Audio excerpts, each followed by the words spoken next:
just to give you guys a little bit of context, my son plays baseball. He's on a pretty, they're a very competitive team. They're very good. Yeah. And so whenever we go do big tournaments, I like to take out a camera. I'm going to capture, take photos, videos, the whole nine. And so that was my plan. I left. And when I do that, in a very real way, I create content before I leave. So that way, when I'm gone at these tournaments, I can be 100% locked in on the tournament. So I'm not on YouTube. I'm not on Instagram. I barely even check my phone because in a lot of these games, we're playing 3 games a day. On the last day, we played 4 games to get to the championship. Like, a lot of stuff is happening. So I'm not on my phone. So I'm using the S12. And just to give everybody the full context, I don't own this camera. I'm not officially a part of the Lumix gang. However, yet Jarrell thinks I'm switching. Yet people on Instagram also think I'm switching. However, Lumix did send out the camera for me to test, which I thought was very kind of bold of them in a real way, because truthfully, I have not been the biggest fan of Lumix for a while and have said some things that I would have assumed would have gotten me fully written off their list of ever even trying to talk to. I feel like Lumix knows, though. Well, this is a fun show. Yes. And anybody can get it. Yes. At any time. And half of the things we say, we're kind of just joking around. Yeah. But I will say that they sent out the camera for me to test, because this was the first one that I looked at of their cameras, especially recently. I was like, oh, this looks like a really solid camera. I really want to test this. I want to see what this camera can do, especially when I found out that they were going to be giving it the Log C3. So all this context to let you guys know that while I'm gone shooting with the camera, I did not realize over on the interwebs, a whole overheating fiasco was happening. And live streams and videos were dropping every day. And I wasn't aware of it. Is it overheating? Does it not overheat? So not only do I not know this is happening, but I'm also experiencing the camera for my very first time using it. Yeah. Okay. Now, I will also say that, just because of my situation, I am privy to being able to text, somebody directly. Y'all know Sean. I'm able to text Sean directly and ask him questions. Now, Sean works for Lumix, and I've reached out to him. He's even been on one of our live streams before. Yeah. I'm able to text him and let him know what's going on in real time as I'm experiencing this camera for the first time. I understand that not everybody has that opportunity, so I don't take it as a it's just it doesn't mean anything. It's a big deal. Yeah. Sean is awesome, and he knows that I'm very honest about my experience with these cameras.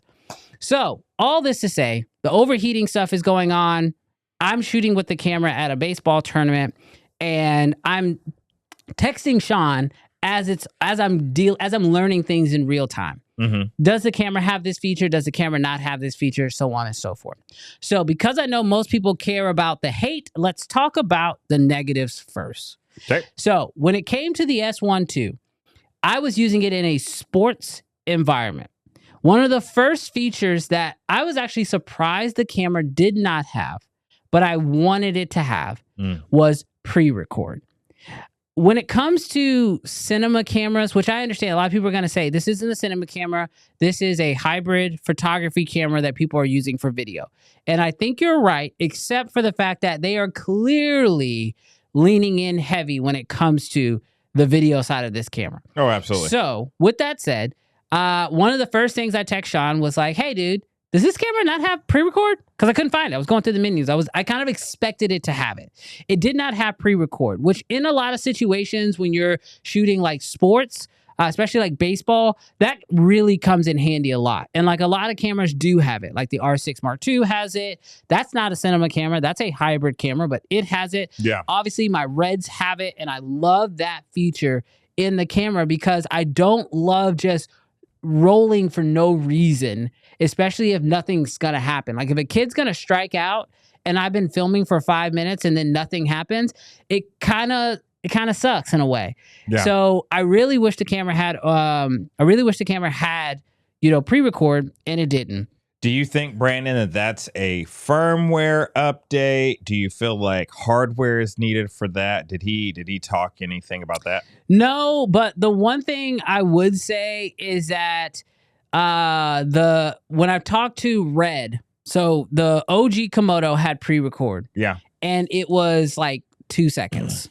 Usable, but not really great. And then when the KX came out, it pushed up to like 7 seconds.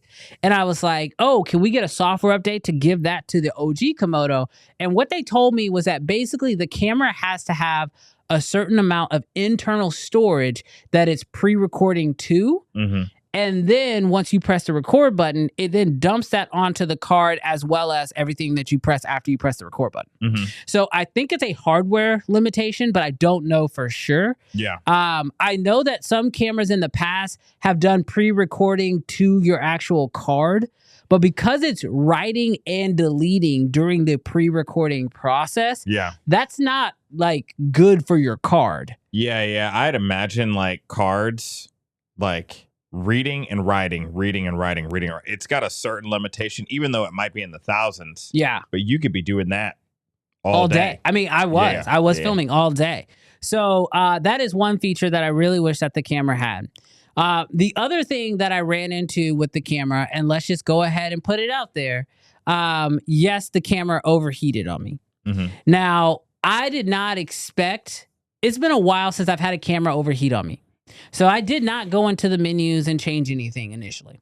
I did not go in and adjust my fan settings or any of those things. So the first time I'm shooting with the camera, I shoot an entire baseball game in Dallas, Texas heat. I am in direct sunlight. I am not in the shade.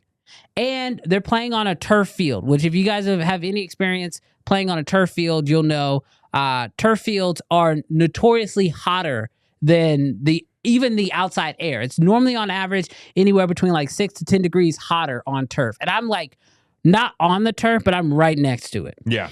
And so I'm shooting my first game, no problems, don't even think anything. Get into the second game, and I notice in the bottom corner, the little heat warning starts flashing. Now, I know a lot of people have been comparing this to an FX3, so let's get this out of the way. I have shot on an FX3, and I've gotten a overheating warning. Yeah. But the FX3 did not overheat on me. Granted, it has a pretty decent fan inside of it. This camera blinks for a while. I kind of ignore it, thinking like, oh, it'll probably be fine. And then it does. It gives me a warning on the screen. It basically tells me not that the camera's unusable, but that it cannot shoot video anymore. That I would have to switch it into photos in order to continue to use the camera. I wasn't there to take photos. So it kind of caught me off guard. Didn't really know what to do. I started texting some friends to try to figure out what was going on. One of my friends told me if you switch into photo mode, you can then get back into the menus, and then you can go in and adjust the fan setting to high. Yeah. And then you can switch back over to video. You should be able to shoot. And so that's what I did. And then immediately I was back to shooting. And so the overheating went away, and I was able to continue to shoot. And Brandon, just so you kind of give people an idea of what mode you're in, what are you shooting in right now? Oh, yeah. So sorry. That's a great question. So the entire time that I'm doing this, I'm shooting in some variation of 6K 60 or 5.1K 60 frames a second. Okay. Sometimes it was open gate. Sometimes it was 17 by 9 or 16 by 9. You're maxing it out. I am pushing this camera. Yeah. Because that's the whole point. Like if I'm going to shoot it and I'm going to use it, I want to make sure that it's actually going to work, right? So the camera in max fan still overheated on me while I was shooting. Now again, I'm in direct sunlight. It's 90 plus degrees outside. I'm not in the shade. I'm shooting at 60 frames per second. And it is hot, and I'm right off of the turf. So the camera does overheat. And the main reason why I bring this up is because I talked to Sean about this. And it's like overheating is one of those things that if you are going to be in a situation where that could be a possibility, you need to know that the camera could potentially overheat because overheating is not like a battery. You can't figure out a hot swappable, I'm going to plug it into a V mount and hot swap that way. Yeah. It's not like a monitoring situation where, okay, this screen isn't bright enough, but I can plug it into I can plug it into a monitor and get it bright enough. Overheating is like, once the camera decides it cannot work, it cannot work. Now, a few things I haven't tested. I was told that if I go out to an SSD instead of recording to an internal memory card, that should help. And then they also told me that just swapping the battery will help. I did do that once and it did help a little bit, but I think my primary heat source was my memory cards. So that's the one thing I do need to test. Now, the last thing I will say about this overheating thing is I did use the camera outside of just shooting baseball. Like, we used it whenever we'd go out to do team events and things that we were doing, not in direct sunlight. I was shooting in 6K 60. I did not experience any overheating outside of that. But when I tell y'all I was sitting right next to the field for 3 games in a row, and so that each game is an hour and 45 minutes. It normally was fine for the first game. I was shooting nonstop, and it did run into some of those overheating issues. And so I think it is important that people understand that, yes, this camera can succumb to overheating, but I do believe you have to be in pretty extreme environments. But if you shoot outdoor sports, or you do, like, I think about, like, you know, one of my dream shoots is to go to Africa and to, like, shoot a safari and stuff like that. This would probably not be my first camera of choice in that type of an environment, depending on what the temperatures are going to be outside. Yeah. So I think that we're in and this isn't to make excuses, because somebody made this comment. I don't just recently put it, but it was like, oh, if it was a Canon camera, people would have been pissed. But because it's the new IT camera, you know, everybody's giving it a pass. Aren't people pissed? Some people are pissed. Yeah. And Mike, I was just actually about to say this. I feel like with our desire for hybrid cameras in small bodies, something's got to give somewhere. So when the R5 initially comes out and it overheats, people are like, overheat gate, and they're freaking out. And rightfully so. Yeah. Like, it's not something that we had been used to cameras doing. But if you're going to shoot 8K, and if you're going to shoot 60 frames a second or 120 or whatever, and you have these small bodies with very little fans or no fans, like, you're gonna, there's no way that it's not going to overheat. Hey, thanks so much for checking out the Uncensored channel. Do us a huge favor. If you enjoy this content, hit that subscribe button. We'd love for you to join us live every single Friday at 11 o'clock Central Standard Time. We have so much fun and we want you to be there. So subscribe so you don't miss it.